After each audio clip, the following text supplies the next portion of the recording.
somebody else who was in Sydney in 2000 and won a silver medal and is now the most decorated female rower of all time is alongside me here, and a gold medalist to boot now, of course, and that's Katherine Grainger, and she'll be offering her thoughts on the new generation of rowers who were in action down under overnight. But as I said at the start, we're here because the women's boat race between Oxford and Cambridge took place here just about an hour or so ago, first completed in 1927, and this race today was very keenly fought in the first 1,000 metres, Katherine, but then Oxford just pulled away at the end.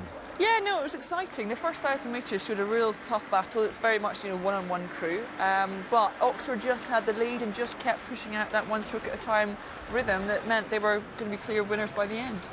And I think it's also worth saying that actually, in terms of conditions, the water was pretty choppy, but I think that the cold must have been a major factor for everybody involved. There have been lots of races here today, and for not just the spectators, but for all the participants, it's just been bitingly bitter. It really is. I mean, the wind chill is just plummeting the temperature, and I think in the boat you see people with hats and gloves that they wouldn't normally wear, but the feeling of winning makes everything worthwhile. Well, Marianne Novak, Mary Ford Weston, Amy Varney, Maxi Sheska, Katie Apfelfaun, Anastasia Chitty, Alice Carrington Window, Jo Lee and Harriet Keane are the victorious Oxford crew. And here they are. Congratulations, one and all. You're about to get into your presentation down there just in a few moments' time. But Katie and Amy are here. Katie, you're the Cox. People can probably guess that.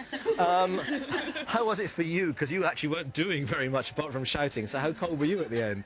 Pretty cold. I was actually doing a lot today. There's a lot of wind, so it's much more steering than in a normal 2K straight race. Because the gusts were coming from the side, so it's like a moving sidewalk, just push us sideways. So it's keeping the boat angled in the right direction, just to move with the wind rather than being pushed around.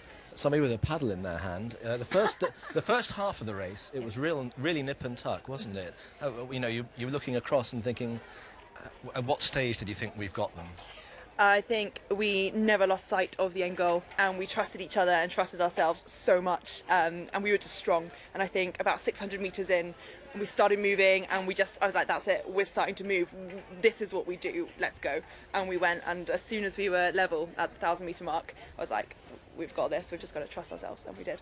Because the key thing for the women's boat race is that in 2 years' time, it's going to be on the same course as the men's, which really gives it an enormous added profile. How important do you think that's going to be for the race itself? In terms, what do you mean? In terms of the appreciation of women's rowing at Oxford and Cambridge. I think it's fantastic. It's going to put it on a higher level of exposure, sort of to the country and to the world, and open the eyes of a lot of young girls that they can compete in rowing at this level, and it's going to be fantastic. And it goes without saying in all these events, but a lot of hard work has gone into this. So what does it mean to all of you to have won? I don't think you can put it into words. It is just the most amazing experience and the most amazing achievement. We've been balancing so much with obviously our academic work and work on the water, and look what you can do when you believe in yourselves and you believe in your team. It'll be a good night tonight, I can sense that. So many congratulations to one and all. Thanks very much for popping up here. Presentation's taking place in about 20 minutes' time. And the boat race, our coverage from the Tideways, 3:15 next Saturday. The race itself is at 4:30.